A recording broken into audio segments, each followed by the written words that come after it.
Buenas tardes, que hay quien me diga que se ve bien y me escuchan bien.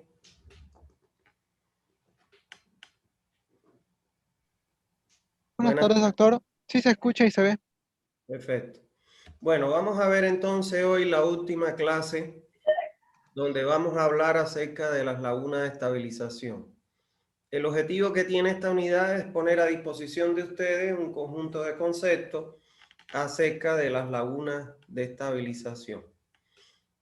Bueno, ¿qué se define como laguna de estabilización? Dice que una laguna de estabilización es una estructura muy simple donde ocurren procesos muy complejos. Espérense que están ingresando alumnos. Es una estructura muy simple donde ocurre un proceso en su interior que es muy complejo. Como estructura consiste en una excavación de poca profundidad, pero que ocupa gran área, como podemos ver acá. Miren ustedes el área que ocupa, con dispositivos de entrada y lógicamente los mismos dispositivos en la salida, donde se embalsa el agua residual generalmente con flujo continuo, que significa que lo que entra al sistema de laguna es igual al caudal que sale del sistema de laguna, pero con un tiempo de retención relativamente largo. Estamos hablando de varios días, generalmente mayor o igual a 26 días, lo que la convierte en un tratamiento extensivo. Las lagunas como sistemas de depuración se utilizan cada día más con mayor fuerza, pues con ellas se alcanza un elevado rendimiento de depuración biológica con un bajo costo de construcción y operación. Eso no es menos cierto. O sea, el costo de construcción, para que tengan idea, es excavación y solo lo único que tiene de hormigón son las cámaras de interconexiones, y la operación es rozar el pasto que recubre los diques y evitar que crezcan arbustos en los diques de las lagunas. Y bueno, lógicamente cada 6, 7 años hacer una limpieza de los lodos acumulados en las lagunas. Ahora, la dificultad más grande es que te ocupan grandes espacios o áreas de terreno. Las lagunas son dispositivos que se utilizan tanto para el tratamiento de las aguas residuales domésticas, comerciales como industriales, por medio de la actuación de las algas, los hongos y las bacterias, lo cual permite que en ellas se verifiquen todos los tipos de tratamiento posible de las aguas residuales en un mismo dispositivo. Aquí abajo yo les he colocado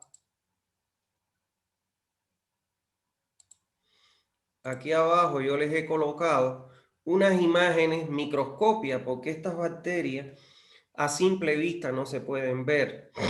O sea, estas bacterias solo se pueden ver en un microscopio, y de ese microscopio lógicamente que le han tomado esta fotografía, y estos son los tipos de bacterias que se desarrollan en las lagunas. ¿Qué es lo que hacen estas bacterias? Estas son las bacterias de las que yo le hablaba en la clase anterior, que son bacterias unicelulares que se reproducen en cientos de miles. Pero estas bacterias, como podemos ver acá, dependiendo del tipo de laguna, se desarrollan algunas de estas. Y estas bacterias son las encargadas de degradar la materia orgánica biodegradable que le da el grado de contaminación que tiene un agua residual. ¿Cómo se clasifican las lagunas de estabilización? Bueno, las lagunas de estabilización se clasifican de 3 tipos: las lagunas aerobias, las facultativas y las lagunas anaerobias. Vamos a ver las características de cada una de ellas. Empezaremos por las lagunas aerobias. Estas son depósitos que tienen poca profundidad, como vamos a ver, entre 1 metro y 1,20 de profundidad, donde existen intercambios entre las bacterias y las algas que permiten la estabilización de la materia orgánica. Las bacterias, al degradar la materia orgánica, y se lo voy a explicar aquí en este esquemita, las bacterias, estas que estamos representadas en este circulito, al degradar la materia orgánica, ellas roban el oxígeno del medio, o sea, del líquido, y expulsan dióxido de carbono. Este dióxido de carbono es absorbida por las algas que se encuentran en la superficie de las lagunas, que en unión a la luz solar, mediante el proceso de fotosíntesis, transforman este dióxido de carbono en oxígeno disuelto. Este oxígeno disuelto es el que sirve para las bacterias aerobias para poder degradar la materia orgánica, conjuntamente con el oxígeno que se atrapa a través de la superficie que está en contacto con el medio. Ese es el proceso que tiene lugar en una laguna aerobia. Cuando las lagunas aerobias son bien diseñadas, estas presentan, como se ve aquí, una coloración verde claro debido a la agrupación de las algas, que es de aspecto agradable y sin malos olores, y un efluente con un alto grado de depuración. O sea, esto que ustedes ven aquí, un alga usted no la puede ver a simple vista. Hay que verla a través de un microscopio. Pero cuando ellas se agrupan en cientos de miles, le dan esta tonalidad verde, verde claro, al agua. ¿Está claro? Estas algas en las lagunas aerobias y facultativas son muy beneficiosas. ¿Por qué? Porque ellas ayudan a transmitir oxígeno disuelto al agua para que las bacterias se encarguen de degradar la materia orgánica contaminante que tiene el agua. Con estas lagunas, o sea, las aerobias, se alcanza una depuración elevada de la parte líquida, obteniéndose fluentes de gran calidad que ya cumplen con los requisitos exigidos para el vertimiento en los cuerpos receptores e inclusive para la reutilización del agua, sobre todo con fines agrícolas o en la acuicultura. Su dificultad fundamental es que requieren grandes áreas o terrenos debido a que sus profundidades son muy pequeñas y que cuando las profundidades que se le dan son menores a 1 metro, puede proliferarse las plantas acuáticas y, lógicamente, perder la laguna como tal. Cuando estos tipos de lagunas se colocan al final de los tratamientos después de las lagunas facultativas, se le conoce con el nombre de lagunas de maduración o acabado. Aquí hay algo que es importante que les quiero decir. Las lagunas aerobias, que son de las que estamos hablando, generalmente se colocan como la última laguna del sistema de tratamiento. Y en ese caso se le conoce como lagunas de maduración o acabado porque como tienen poca profundidad y gran extensión en área, entonces eso hace que estén bien oxigenadas y lógicamente mejoren enormemente la calidad del agua. ¿Cuáles son las cargas orgánicas, los tiempos de retención y las profundidades recomendadas para las lagunas aerobias? Esta tabla que yo les estoy mostrando aquí es una tabla que recomienda la bibliografía especializada, o sea, los profesionales o grupos de profesionales que se han dedicado a estudiar estos tipos de lagunas. Y ellos dicen que para el caso de las lagunas aerobias, que es esta fila que está en color rojo, dice que la DBO que debe ingresar a la laguna tiene que ser menor a 300 miligramos por litro. ¿Qué significa eso? Que si mi DBO es mayor a 300 miligramos o igual a 300, no puedo incorporar esa agua a una laguna aerobia, a menos que la pase por un tratamiento anaerobio y baje la DBO hasta un valor menor a los 300 miligramos por litro. El tiempo de retención que se recomienda para estas lagunas es entre 7 y 30 días. La carga superficial, que esto es lo que nosotros conocemos como intensidad de carga orgánica, en kilogramos de DBO por hectárea y por día, por eso es que es intensidad de carga orgánica, que son los kilos de impureza que pasan por la unidad de área, en este caso es hectárea. Esta intensidad de carga se recomienda que se utilice entre 80 y 120. La profundidad que se recomienda para estas lagunas oscila entre 1 y 1,20. No menor a 1, porque se ha demostrado que cuando una laguna tiene profundidades menor a 1 metro, empieza a crecer la hierba y lógicamente se pierde toda la inversión. Y no mayor a 1,20, porque ya de 1,20 en adelante se transforma de laguna aerobia a una facultativa. Fíjense aquí, ¿no es? Entonces, la eficiencia que se logra en estas lagunas aerobias oscila entre el 80 y el 95%. ¿Está bien? Ahora, vamos a hablar acerca de las lagunas facultativas. Son depósitos de mediana profundidad, o sea, son más profundas que las lagunas aerobias y son capaces de estabilizar el líquido residual afluente, produciendo un efluente con bajo contenido de DBO y microorganismos. En estas lagunas anaerobias se forman o se pueden distinguir tres zonas diferentes. La zona más cercana al fondo se le conoce como una zona anaerobia. ¿Qué significa eso? Que aquí se desarrollan las bacterias anaeróbicas y degradan sin la presencia de oxígeno la materia orgánica que se asienta en el fondo de la laguna.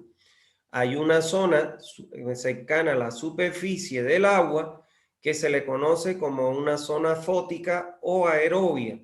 En esta zona actúa como si fuera una laguna aerobia, o sea, aquí se producen o se desarrollan las bacterias aeróbicas que degradan la materia orgánica en forma aerobia a partir de el oxígeno disuelto.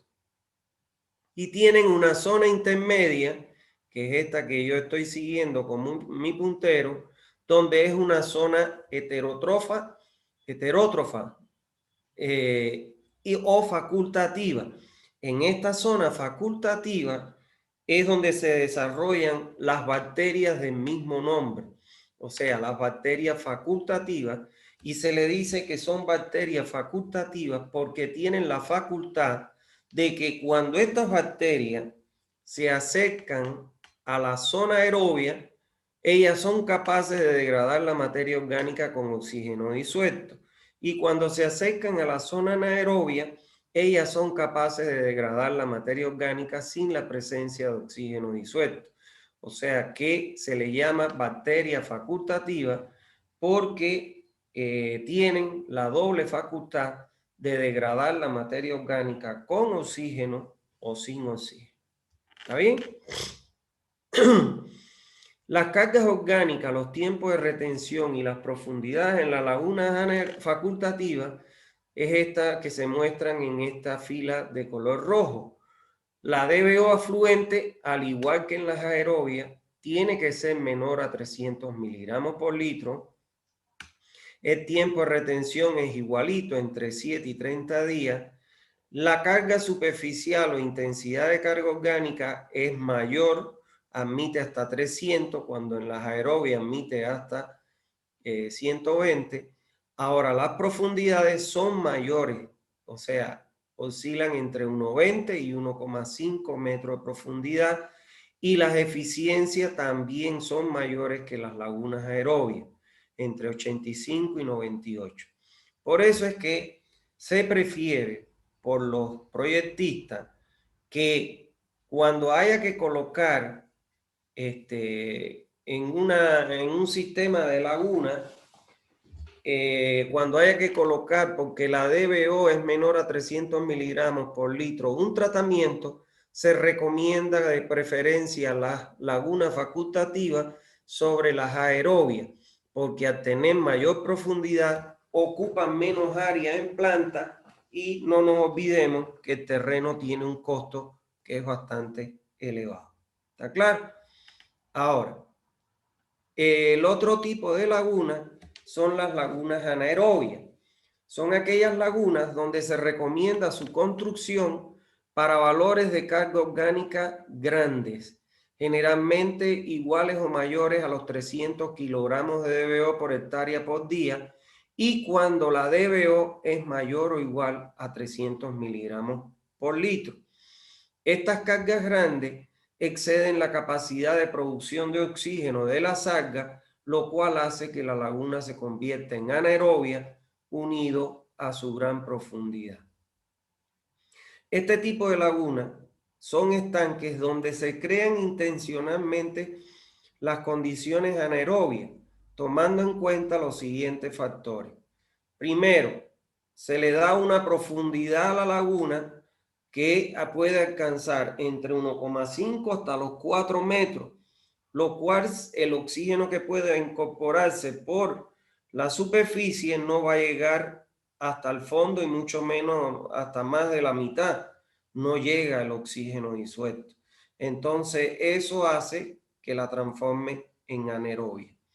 Por otro lado, al tener mayor profundidad, van a tener menor área superficial, lo cual hace que atrapen menos cantidad de oxígeno disuelto, transformándola en una laguna anaerobia. Y el exceso de carga orgánica que se le introduce.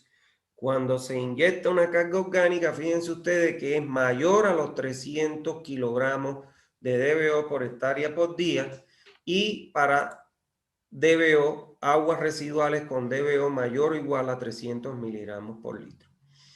Los resultados de estas lagunas han sido muy satisfactorios como sistemas de pretratamiento, lográndose remociones de la DBO mayores a un 60% en tiempo de retención muy corto, entre 4 y 12 días, y el tiempo preferido por los ingenieros proyectistas es asumir 10 días. El tratamiento en estas lagunas anaerobias se debe a dos procesos fundamentales. Un proceso de sedimentación y flotación, o sea, donde las partículas que ingresan con el afluente a la laguna, las más pesadas van a parar a sedimentar en el fondo, y las más ligeras, como las grasas, los aceites, etcétera, van a formarse en la superficie mediante el proceso de flotación. ¿Está bien?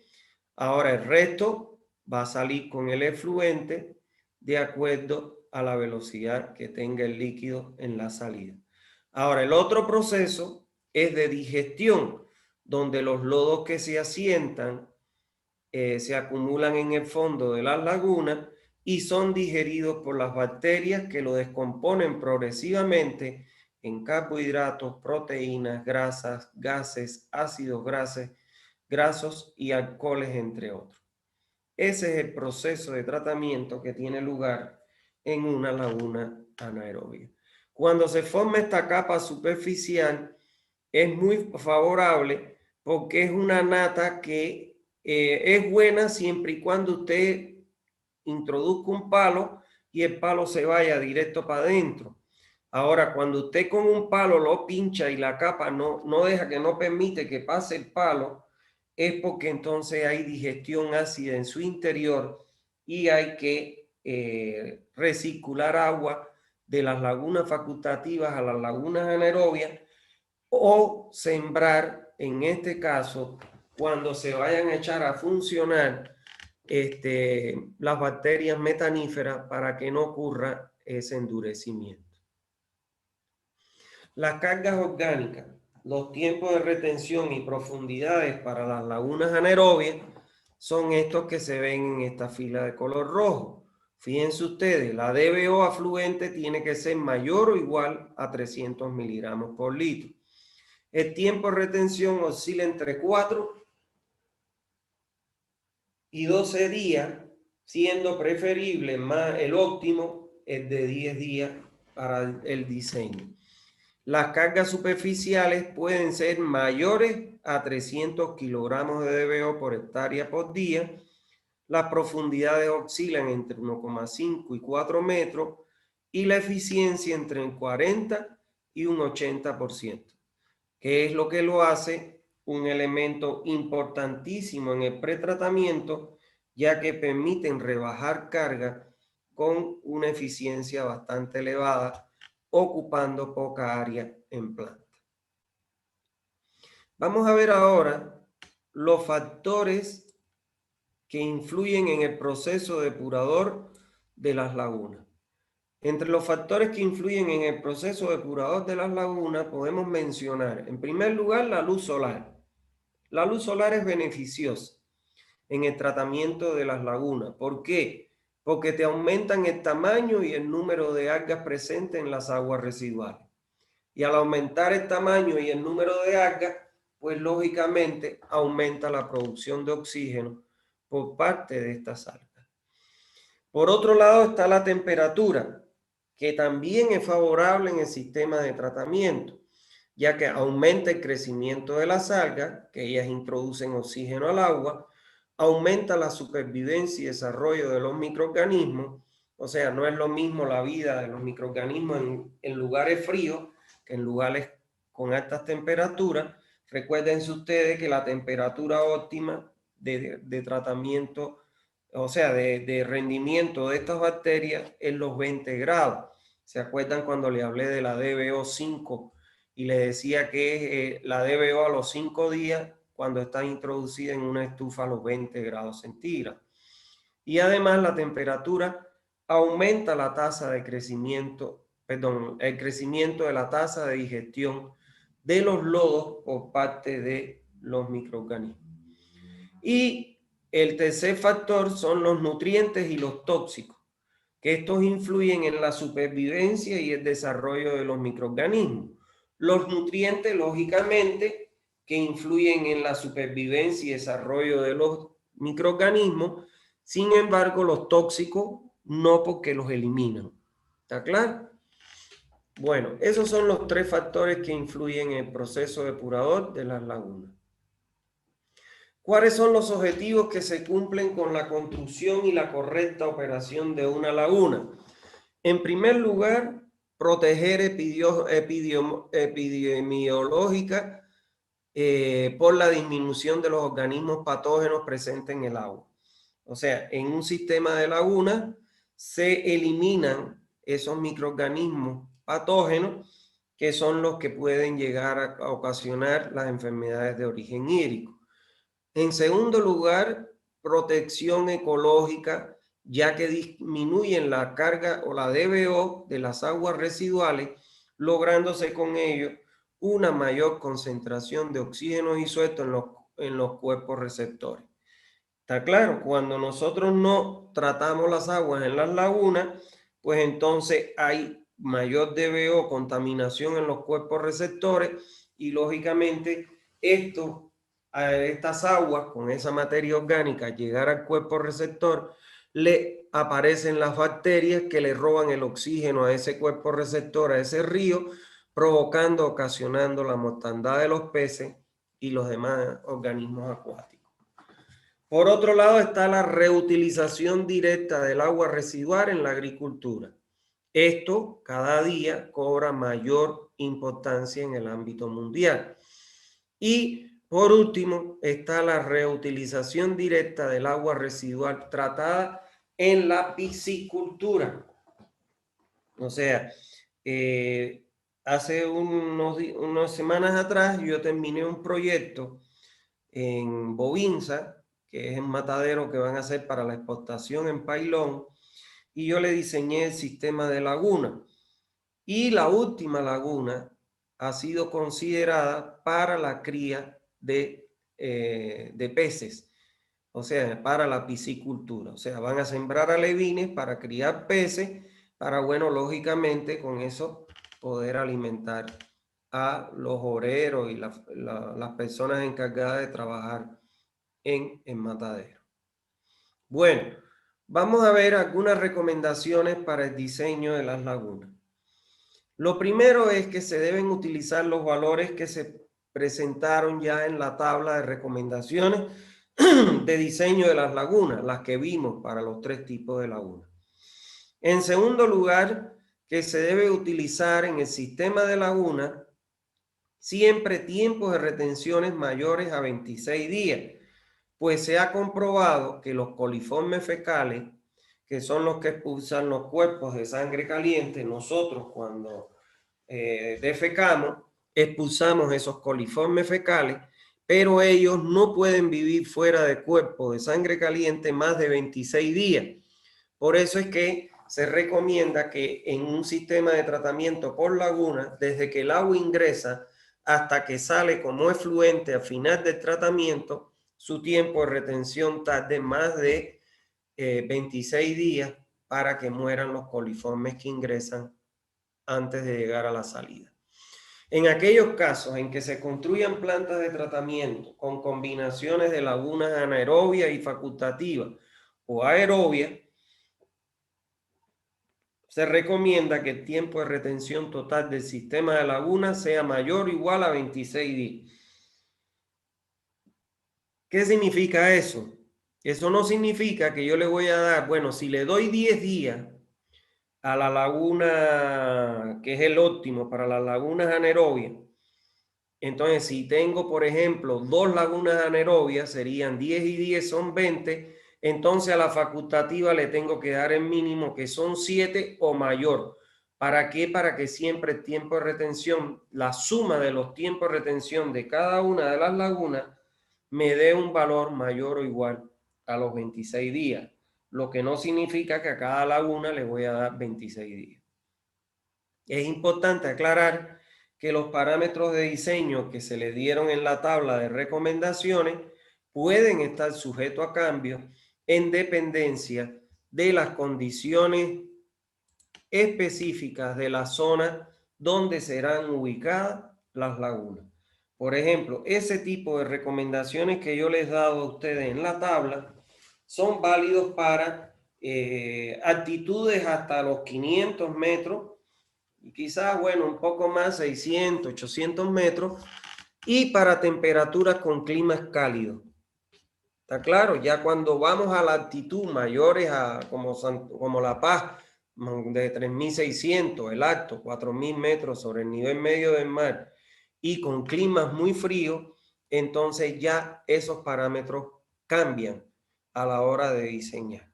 ¿Está bien? Yo les he dado esos parámetros porque son típicos para Santa Cruz o lugares similares. Formas de las lagunas. Bueno, las formas de las lagunas deberán permitir una distribución lo más homogénea posible de residual que circula por ella, para evitar la formación de zonas o rincones muertos donde existan regímenes de operación distintos al del cuerpo de la laguna, que puedan interferir en el buen funcionamiento de la misma. Entonces, por ello se recomienda que la forma que se le dé a la laguna siempre sea rectangular, igual de una relación entre sus lados, ancho largo, de 2 a 3 o de 1 a 4, para lograr con ello dimensiones que provoquen la ocurrencia del modelo hidráulico de flujo pistón para disminuir los efectos de cortocircuito y por ende menores tiempos de retención que los calculados. O sea, las dos relaciones ancho largo más recomendadas por la bibliografía especializada para las lagunas son una relación 2 de ancho por 3 de largo, que se utiliza mucho para ubicar a las lagunas en aquellas zonas donde exista poca área en planta, y la otra relación 1 de ancho por 4 de largo, que se utiliza para cuando exista suficientemente área para ubicar las lagunas. De las dos, la preferida es la relación 1-4 para garantizar el mejor comportamiento del flujo a lo largo de la laguna. Bueno, adicionalmente a la forma de la laguna, para lograr el flujo pistón, se recomienda se coloquen entradas y salidas múltiples, siendo lo más aconsejado el uso de al menos 2 entradas y 2 salidas a las lagunas. Cuando hablamos de flujo pistón, ¿a qué nos referimos? A lo que todos muchos podemos pensar, al pistón de un carro, al pistón de una moto. que ¿qué es lo que hace el pistón? Es el que crea la compresión para generar el movimiento del vehículo, el movimiento de la moto. Y ese pistón abarca todo el volumen, el área, y arrastra toda esa compresión en el volumen que tenga, en este caso, el cilindro. Entonces, el objetivo de nosotros es que el agua cuando ingrese abarque todo el volumen, el área y todo el volumen de la laguna. ¿Por qué? Porque, por ejemplo, si yo tengo una sola entrada y una sola salida, aquí no tengo flujo pistón, porque aquí las líneas de corriente van a hacer esto y aquí se me está quedando, ¿qué cosa? Parte del volumen que yo consideré a la hora de suponer el tiempo de retención, y lógicamente como no está entrando en contacto con este volumen, pues entonces se produce, ¿qué cosa? Una entrada y una salida más rápida, y a eso se le llama en ingeniería sanitaria como un cortocircuito. Ahora, se recomienda que se coloque más de una entrada y más de una salida, preferiblemente dos, porque fíjense ustedes que se disminuye la masa de agua con la cual no se entra en contacto el caudal que ingresa, lográndose un mejor flujo pistón, o sea, que se abarque todo el ancho de la laguna. Aquí vemos en planta, estas serían las cámaras de ingreso, las tuberías de ingreso, las tuberías de salida y las cámaras de interconexión de salida. Y aquí vemos una imagen de lo que está dibujado ahí. ¿Está bien? Tienen dos entradas. Fíjense que tienen dos entradas. Aquí esto que ustedes ven acá es una geomembrana para evitar, ¿qué cosa? La contaminación del terreno, peor aún del acuífero. Y esto que está aquí es un enrocamiento que se utiliza para disipar la energía cuando el viento empieza a actuar y se crea un oleaje, y evitar que se remuevan, en este caso, los sólidos sedimentados. Bueno, vamos a ver los métodos de diseño que más se utilizan en las lagunas. Dice, bueno, ustedes podrán entrar en internet y van a ver que cada investigador o grupo de investigador creó su propio método o modelo matemático para calcular las lagunas. Yo les voy a poner aquí dos o tres de los más usados. En el caso de las lagunas aerobias y facultativas, fíjate que ellas utilizan el mismo modelo matemático. Está el más utilizado, que es el método racional basado en la cinética del proceso desarrollado por Marais y Chao, y está el diseño empírico por carga superficial desarrollado por Town y Davis. Yo les voy a dar el segundo, el que está en rojo. A pesar de que el primero es el que más se utiliza, no lo voy a dar porque sé que el profesor que les enseña plantas de tratamiento de aguas residuales les enseña este método y yo no quiero meterme en su materia. Ahora, para el caso de las lagunas anaerobias, el método más usado es el método racional cinético de mezcla completa desarrollado por Vincent. Ese es el que más se utiliza por todos los proyectistas. Está el diseño empírico por carga superficial desarrollado por Town y Davis, que ese es el que yo les voy a enseñar. Y está el método de la tasa de aplicación volumétrica. ¿Está bien? Entonces, vamos a ver el diseño empírico por carga superficial, que ese es el método que yo les dije que les iba a enseñar. Este método ha sido desarrollado mediante la evaluación del comportamiento de un sistema de lagunas experimentales o piloto. ¿Qué significa eso? Construyen un sistema de laguna y lo empiezan a estudiar, y de ahí ha salido este método para el diseño, que no porque sea simple, no es muy utilizado también por los proyectistas. Ahora bien, para su cálculo utiliza la siguiente expresión. El área de la laguna va a ser igual a ¿quién? Al aporte de carga orgánica dividido la intensidad de carga orgánica. Esa fórmula ya yo se las mostré en la clase anterior. Lo que aquí le llamamos a la carga orgánica L sub 0 y a la intensidad de carga orgánica L sub 0. ¿Está bien? Entonces, siendo L sub 0 la carga orgánica del afluente y expresada en kilogramos de DBO5 por día. Y nosotros determinamos este valor de L0 por la siguiente expresión. L0, la carga orgánica, es igual al caudal multiplicado por la DBO. El caudal yo lo puedo expresar en litros día y la DBO yo la puedo expresar en miligramos litros. De aquí se me van los litros con los litros y me quedarían miligramos día. Pero yo sé que 1 kilogramo de DBO5 equivale a 10 a la 6 miligramos. Se me irían los miligramos con los miligramos y me quedarían entonces los kilogramos de DBO por día, que es en lo que se expresa esa carga orgánica L0. Ahora, LC es la carga superficial o tasa de trabajo que me la dan expresada en kilogramos de DBO por hectárea por día. Mírenlo aquí en esta columna que está de color rojo y que se obtiene de esta tabla en función del tipo de laguna que nosotros vayamos a diseñar. ¿Está bien? Adoptando un valor de estos rangos.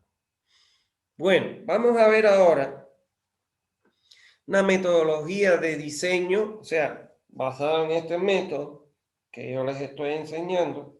Vamos a ver una metodología de diseño para diseñar lagunas de estabilización. ¿Qué información nosotros requerimos para diseñar un sistema de laguna? Primero, el caudal de diseño de la planta, en litros día, litros segundo, lo que sea, porque lo podemos transformar en la unidad que nosotros querramos. Si ustedes se recuerdan, ¿qué caudal va a ser el de diseño de la planta? El caudal total de diseño de la red de alcantarillado.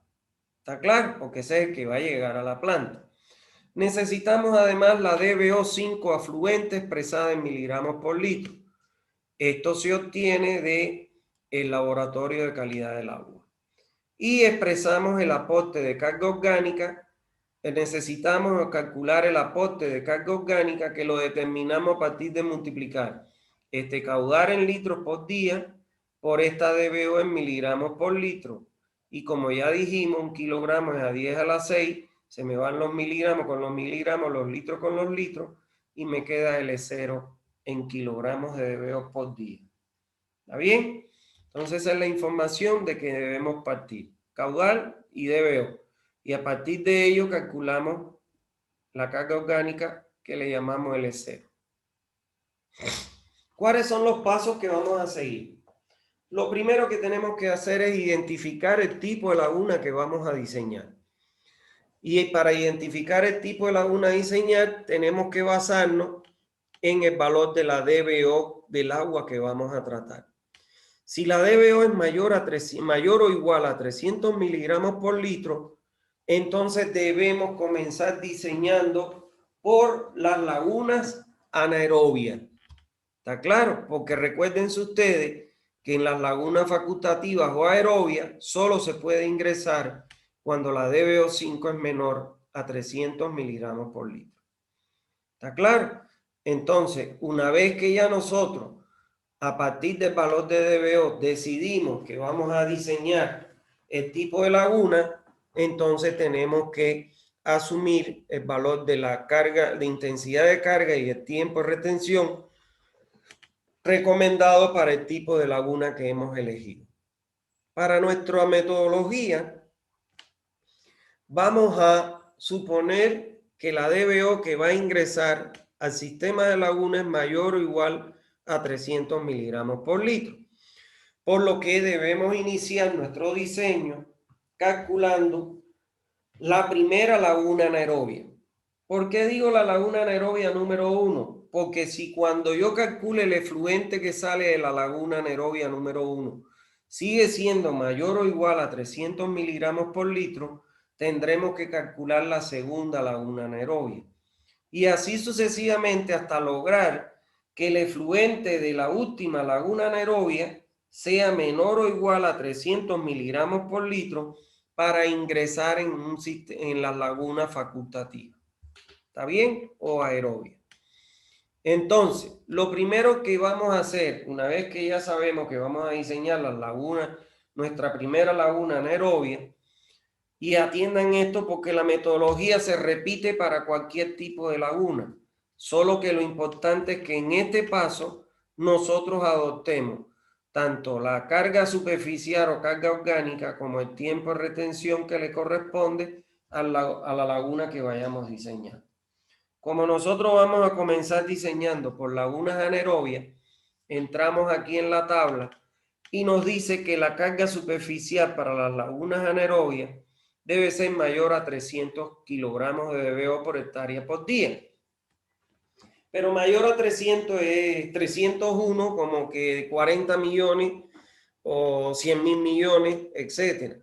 Entonces yo les recomiendo siempre que adopten inicialmente una carga orgánica de 400, que lógicamente es mayor a 400 miligramos por litro. ¿Está bien? Vamos a ver que después eso lo vamos a tener que ir ajustando.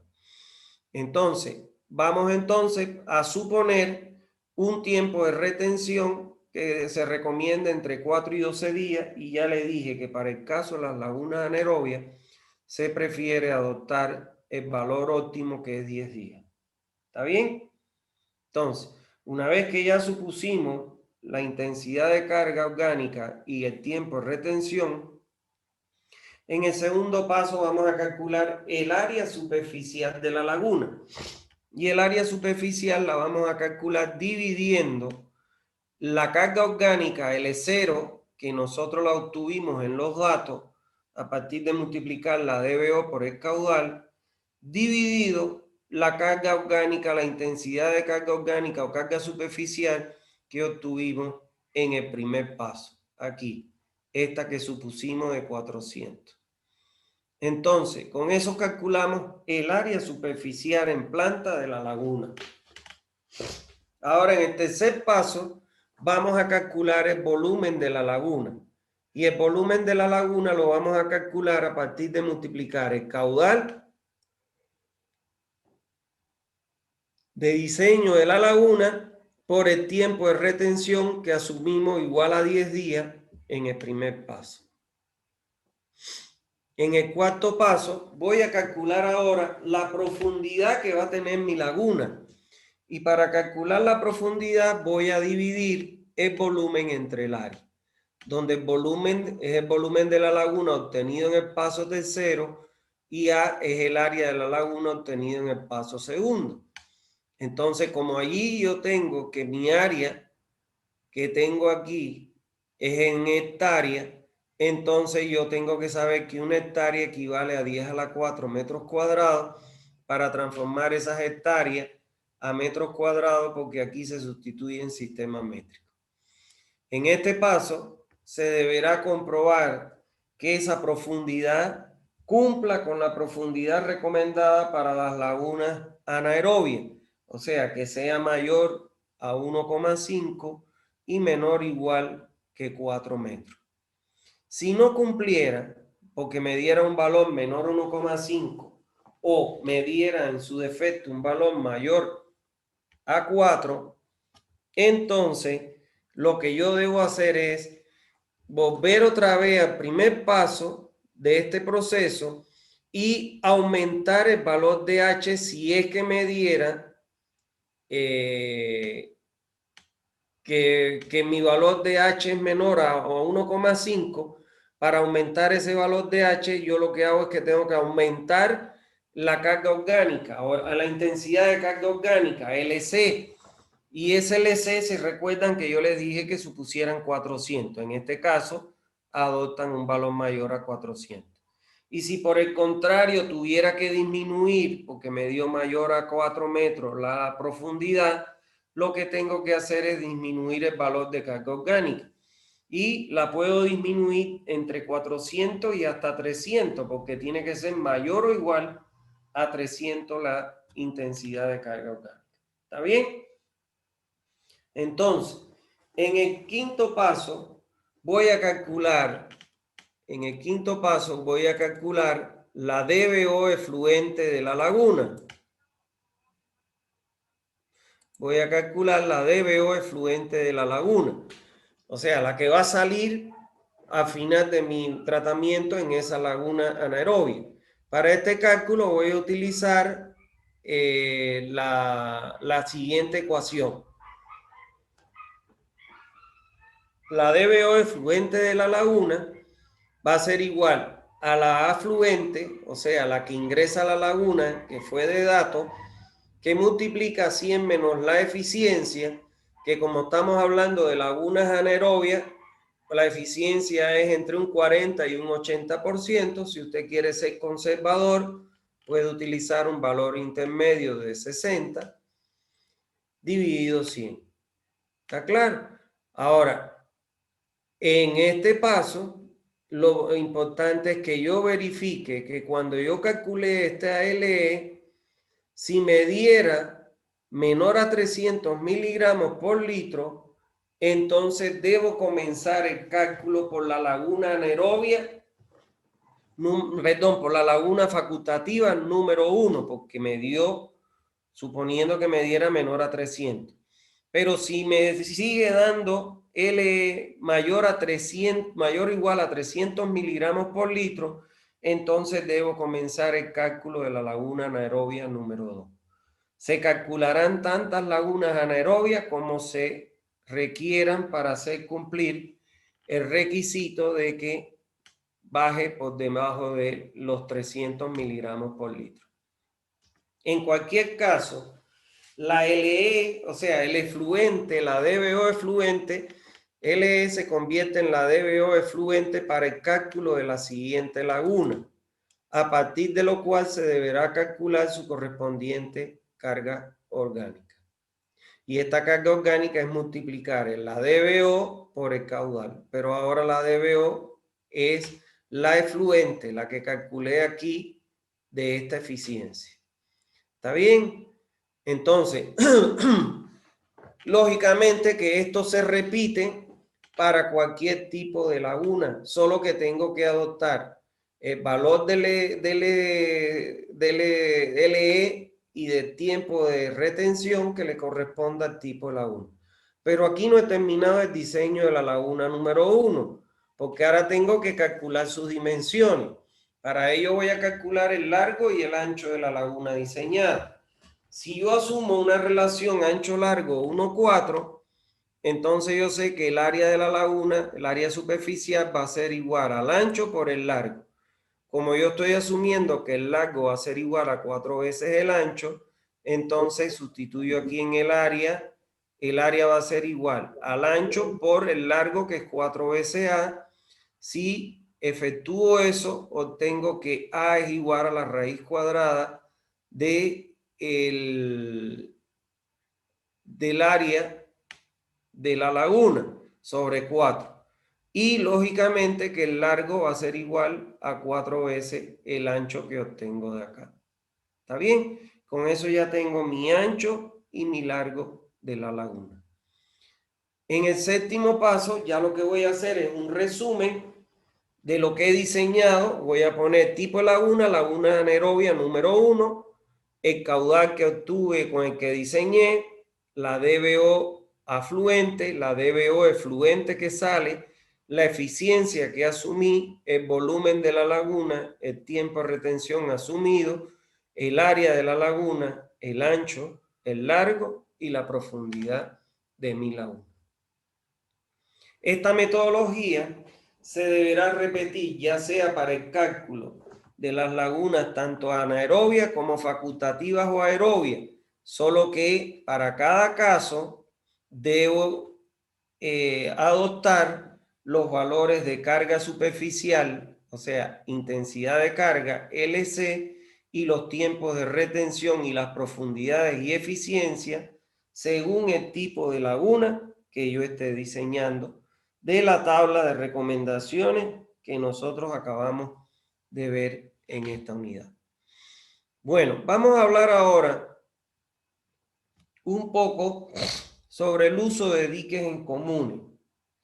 O sea, es importante siempre, recuérdense ustedes, que en primer lugar, el terreno tiene un precio, tiene un valor que es alto. Entonces no podemos desperdiciar terreno. Y por otro lado, si vamos a construir estos diques de arcilla, pues entonces lo ideal es que yo coloque, que tenga diques comunes entre las lagunas. Y con eso voy a ahorrar material. No es lo mismo que yo tenga esta disposición a que yo le ponga esta laguna acá atrás, como dicen en fila india.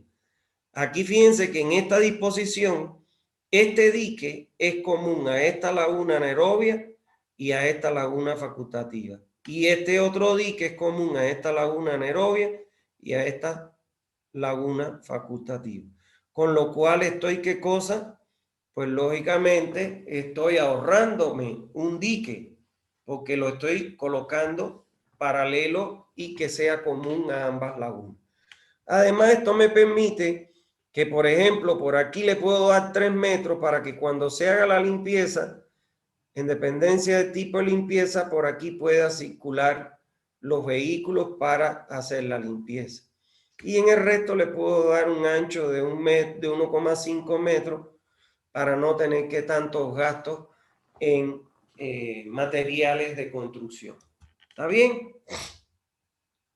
Ahora, otro elemento que es importante son las limpiezas de las lagunas.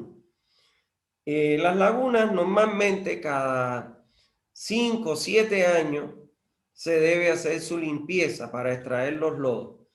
Nosotros les hicimos la limpieza a las lagunas de Guarne y las lagunas de Guarne hacían 17 años no se limpiaban.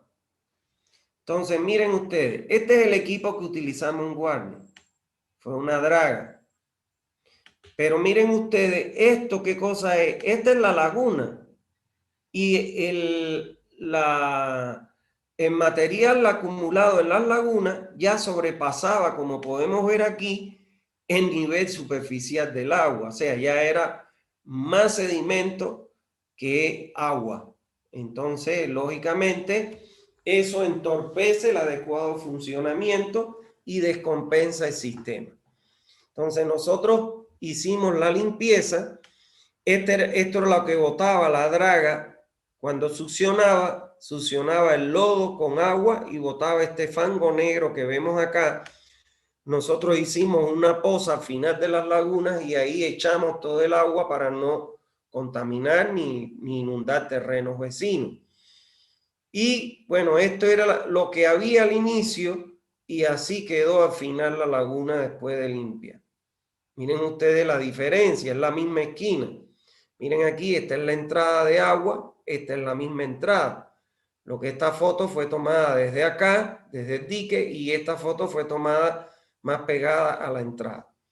Así estaba y así quedó después de limpia. O sea, quedó una belleza las lagunas para iniciar su funcionamiento.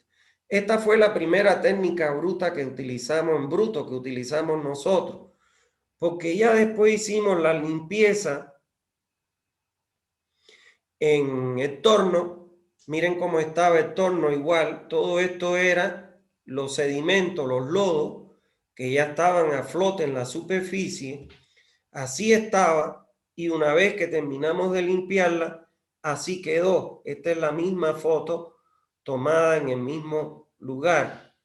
Entonces miren ustedes cómo estaba. Miren los lodos aquí. Y miren cómo quedó finalmente limpia la laguna.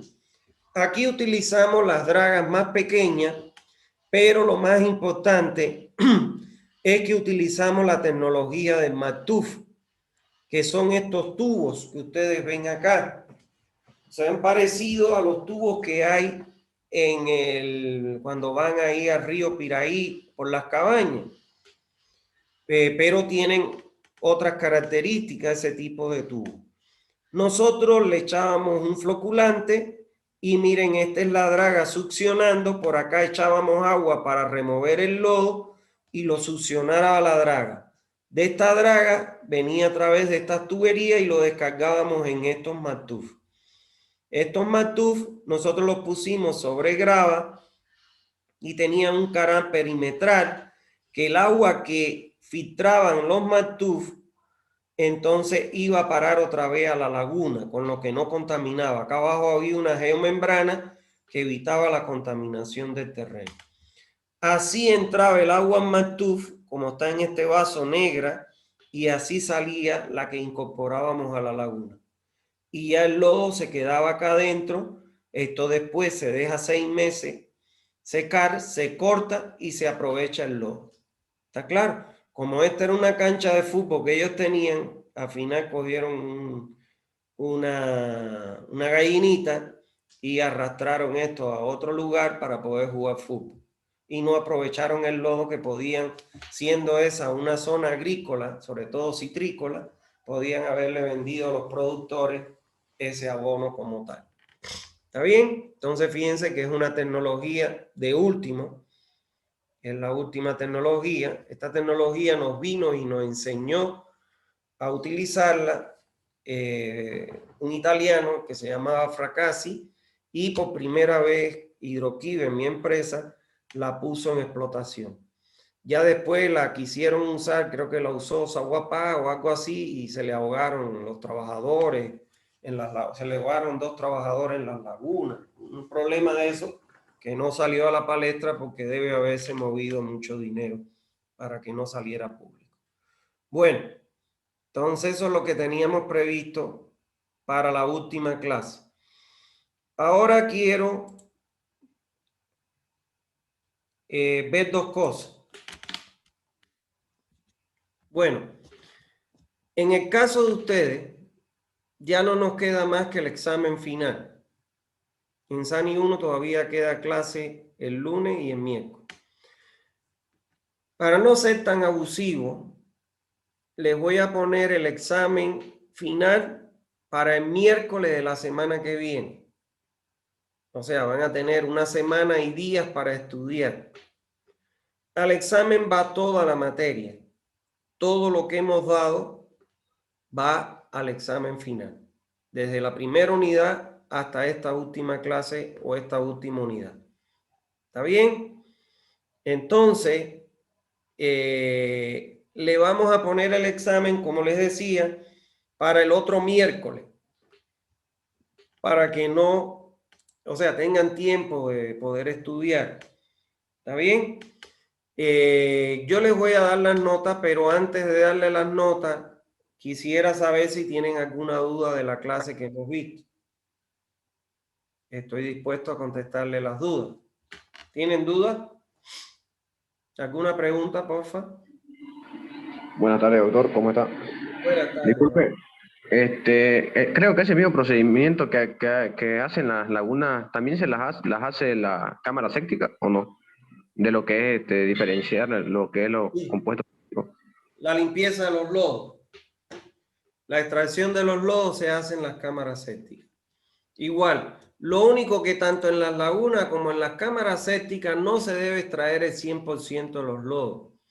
En el caso de las cámaras sépticas se deben dejar entre unas 10 a 18 cubetas de 18 litros de ese mismo material. Al igual que en las lagunas no se extrae todos los lodos porque ahí están las bacterias metaníferas. Entonces, para lógicamente no volver otra vez a empezar de nuevo el proceso y aprovechar ya las bacterias, la existencia en esos lodos de las bacterias para que funcione adecuadamente.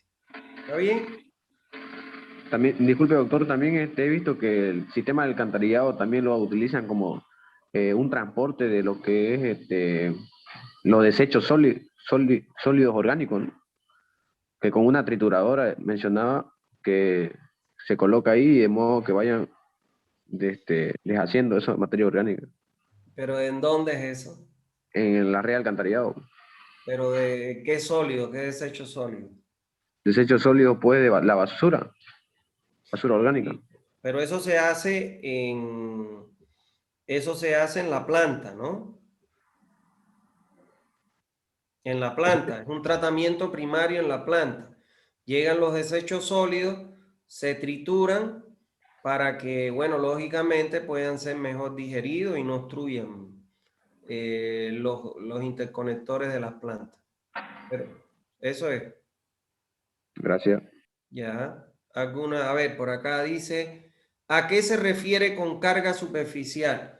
Es la intensidad de carga orgánica O sea, que me estoy refiriendo, cuando hablan carga superficial, es lo mismo que intensidad de carga orgánica, solo que es a la intensidad de carga orgánica referida al área, a la superficie. Por eso dice kilogramos de DBO5 por hectárea y por día. En vez de llamar la intensidad de carga orgánica, le llaman carga superficial porque está referida al área. Pero cuando esté referida al área o al volumen, es intensidad de carga orgánica. Es lo mismo que la intensidad de carga orgánica. No sé si me entendiste, Hermógenes. ¿Sí o no? Sí, doctor, me queda un Ya, poco claro. ya. Bueno, ¿alguna otra duda?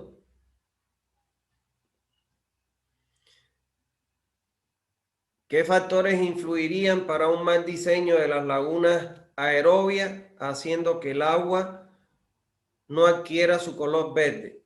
No respetando la profundidad de las lagunas y no utilizando los valores de carga orgánica que le corresponden, de intensidad de carga orgánica, entre 80 y 100 y 120. Si no respetamos esos valores de intensidad de carga orgánica y no respetamos la profundidad del agua en las lagunas, entonces eso influye en el funcionamiento de estas lagunas. ¿Está claro? En el mal diseño. ¿Alguna otra duda? ¿Qué efectos tiene la evaporación del agua debido a las altas temperaturas y cómo se contrarrestan estos efectos? No, es irrisorio comparado con los volúmenes de agua que tienen estas lagunas. No se toman en cuenta ni eso, ni la infiltración, aunque ya la infiltración está solucionada con el uso de la geomembrana. Pero es irrisorio la evaporación del agua con respecto al volumen. No se toma en cuenta. ¿Alguna otra duda? ¿En qué caso se usaría tiempo de retención de 7 días para el tratamiento? Como te dije, ¿no? Mientras más tú aumentas el tiempo de retención, más vas a ir rebajando carga. Recuérdate que mientras más tú tengas retenida esa agua en esa laguna, la vas a tener más expuesta a que las bacterias degraden la materia orgánica. Entonces, tú podrías utilizar 7 días siempre y cuando tú calcules la DBO efluente, te dé menor ya a la recomendada para descargar en un cuerpo receptor. ¿Está claro? Pero si no te diera, tienes que vas aumentando tu tiempo de retención. ¿Alguna otra duda? ¿Cómo se procede en zonas donde hay poca luz solar debido a las variaciones de temperatura y a la zona? Bueno, normalmente cuando ya tú tienes poca luz solar o tienes mucha altitud o tienes clima frío, lo que se hace es, hoy en día los biólogos ya han creado bacterias que pueden vivir en condiciones desfavorables en cuanto a las óptimas de una bacteria. Yo recuerdo cuando yo di el curso de diplomado de tratamiento de aguas residuales, una vez me fue a buscar al hotel donde yo estaba hospedado un gringo, un americano, que era un biólogo y él traía bacterias, o sea, para vender bacterias que podían trabajar en alturas mayores a 4.000 metros y en temperaturas inferiores a los bajo cero. Y entonces él me dijo, me propuso que me pagaba para que yo le diera 15 minutos de mis clases para él poder vender esas bacterias. Yo les di el tiempo, no le cobré, porque a mí me resultó interesante ver eso. Y bueno, uno siempre tiene que aprender de todo, ¿no? Y él ya traía bacterias que habían desarrollado para trabajar en condiciones desfavorables a las que normalmente debe trabajar una bacteria. Por ejemplo, si usted va a Francia, va a su capital, usted va a ver que en la ciudad la planta de tratamiento es climatizada, porque en aquel momento no había lo que hay hoy, las bacterias que trabajan en condiciones desfavorables. Entonces lo que se hacía era que las plantas se climatizaban para darle una temperatura de 20 grados centígrados. Entonces ya eso hoy en día no se hace, sino que uno compra la cepa de bacterias que ya puedan trabajar favorablemente en esas condiciones. ¿Alguna otra duda que tengan?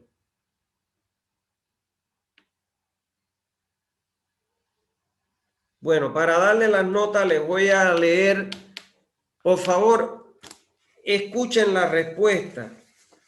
¿Y por qué le digo eso? Porque después me dicen, creo que tengo bien la pregunta, o que no debo tener esos puntos, debo tener más. Escuchen la respuesta y se van a dar cuenta. Yo no reviso a lo loco porque son muy fáciles de calificar estos exámenes porque son muy simples. O sea, es decir, tal cosa, tal cosa, tal cosa. Si no lo dijo, entonces no tiene los puntos. Entonces, para que no me estén reclamando cosas que después me hacen perder tiempo, que para mí es oro, cuando yo les doy la respuesta y si no lo tienen puesto, entonces lógicamente no tienen los puntos.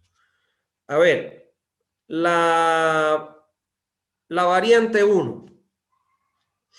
El examen vale 30 de 30. Tenía 3 preguntas, 2 teóricas y un problema. La primera pregunta valía 9, la segunda valía 6 y la tercera valía 15, que era el problema. Entonces, entre la teoría y el problema estaba distribuido la mitad de los puntos. Dice la primera pregunta en la variante 1, atiendan los de la variante 1. Argumente la siguiente afirmación. La distancia mínima entre cámaras depende del diámetro de la tubería. La respuesta era falso, porque dependen de, cada uno valía 3 puntos, de los equipos de limpieza que se dispongan, de que se produzca cambio de pendiente o dirección muy rápidamente y de que se produzca un cambio de sección muy rápidamente también. Esas eran las 3 respuestas. De los equipos de limpieza, de que se produzca cambio de pendiente o dirección de manera rápida o que se produzca un cambio de sección de manera muy rápida. La segunda dice, mencione las formas de empalmar las acometidas del edificio con la alcantarilla secundaria. Son 2 formas. Una, en alcantarilla poco profunda se empalman con un accesorio típico conocido como una T o también un caballete que se le conoce, que muchos mencionaron, fijado con un bloque de hormigón. Y la segunda en alcantarillas profundas, que se utiliza una tubería vertical forrada con hormigón llamada chimenea. Esas eran las 2 respuestas. Cada uno de ellos valía 3 puntos y los 6 de la pregunta. Y la tercera dice, calcule la cota de solera inicial de un tramo. O sea, de un tramo que está iniciándose. Quiero que me calculen la cota de solera inicial de una alcantarilla secundaria, con lo cual si inicia el tramo de 150 milímetros su diámetro, si se conoce que la pendiente del tramo es de 2,34, la cota del terreno es la 425,48 y la longitud del tramo es 52,35. Entonces, mucha gente lo que calculó fue la cota final y la transformó en la inicial. Algunos, no todos. Pero la cota inicial la tenían que calcular como la cota de terreno menos la profundidad mínima de encape, que es 1 metro, menos el diámetro del tubo, que era 150, 0,15 metros. Entonces eso daba que la cota inicial era la 424,33 metros sobre el nivel medio del mar. ¿Está bien? Bueno, la variante 2. Mencione las finalidades por las que se colocan las instalaciones con... Bueno, la primera pregunta valía 9, la segunda 6, que son 15 puntos, la teórica, las 2 teóricas 15 puntos y el problema que valía 15. mencione la finalidad por la que se colocan las instalaciones complementarias en las redes de alcantarillado. Las respuestas eran 3, cada una valía 3 puntos. 1. Asegurar que la red de alcantarillado funcione según lo previsto en el proyecto. 2. Permiten que se puedan inspeccionar las redes de alcantarillado. Y 3. Permiten darle mantenimiento a la red de alcantarillado en buenas condiciones de funcionamiento. Esas eran las 3. La segunda, mencione las razones por las que se construyen las cámaras con caída. Primero, cada una valía 2. Para proteger el personal que ingresa a la cámara. 2, para evitar la salpicadura de agua residual. Y 3, para evitar la liberación de gases no deseados. Esas eran las 3 respuestas. La tercera dice, calcule la cota final del tubo de un tramo de alcantarilla principal. Ahí ya no le estaba diciendo la cota inicial, sino la final. Le daba la pendiente, le daba la cota del terreno, le daba la longitud del tramo, le daba la cota inicial del tramo, que es la 424, y el diámetro de la alcantarilla, que era 8 pulgadas. La cota final es igual a la cota inicial del tramo, que era la 424,28, menos la pendiente del tubo dividido entre 1000, que la pendiente era 1,43 dividido entre 1000 y multiplicado por la longitud, que era de 54,23. Y eso me daba que la cota final, la cota de solera final, es la 424,21. ¿Está bien? La variante 3. La primera pregunta valía 4.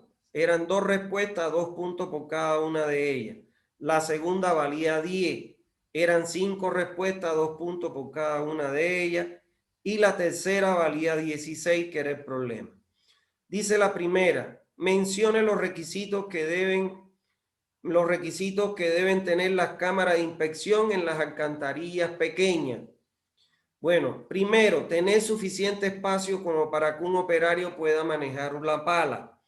Segundo, la solera debe permitir el apoyo de la persona que trabajará sin que ésta perturbe la circulación del agua en la alcantarilla. La segunda pregunta dice, mencione las causas de las obstrucciones en las alcantarillas. Bueno, la respuesta eran los sedimentos de arena. Ojo que me dijeron los sedimentos de tierra. O me dijeron sedimentos de piedra. No, sedimentos de arena. La grasa vertida con los desechos calientes.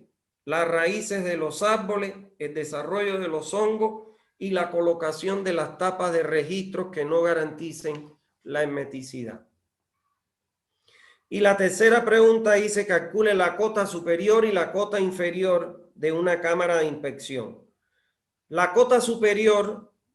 Doctor, buenas tardes. Sí. Una consulta. ¿Será que me puede volver a aceptar, por favor? No puedo escucharlo nada. Creo que tengo error en mi audio. Para salirme y volver a ingresar, por favor. Sí, ya estoy aceptando a 2 que te estaban queriendo entrar. Claro, sí, dime.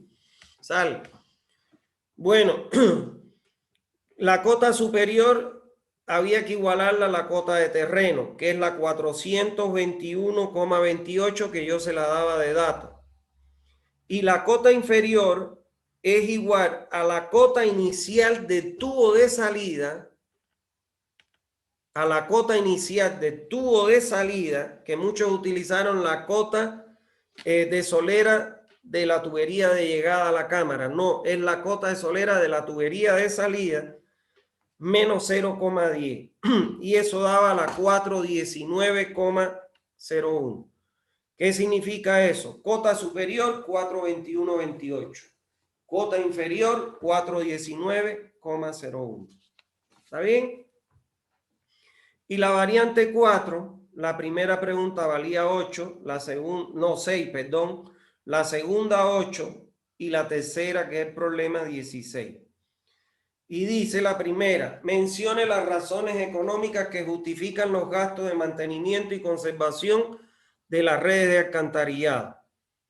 Bueno, La respuesta es, la inversión que hay que hacer de capital desde el punto de vista económico, la inversión que hay que hacer de capital en la construcción, justifica con creces desde el punto de vista financiero los gastos de mantenimiento y conservación. O sea, uno hace una inversión tan grande a la hora de construir la red que eso lógicamente justifica con creces la pequeña inversión en mantenimiento y operación.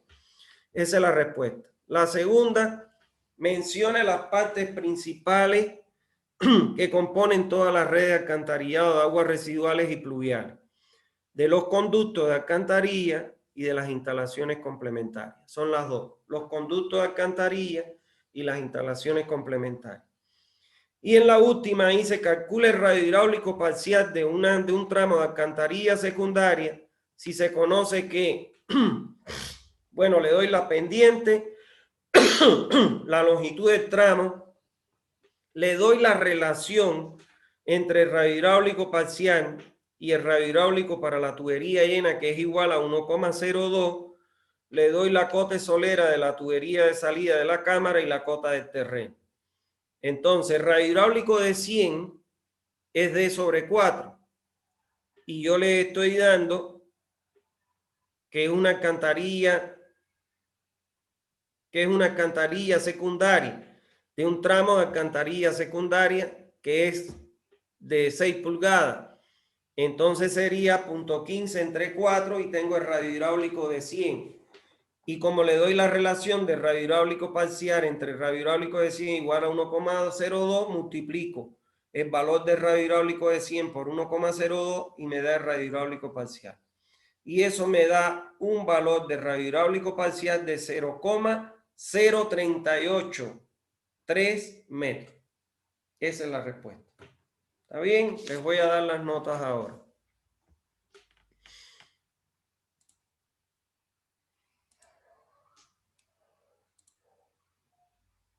Espérense un momento que abra la lista para darle las notas.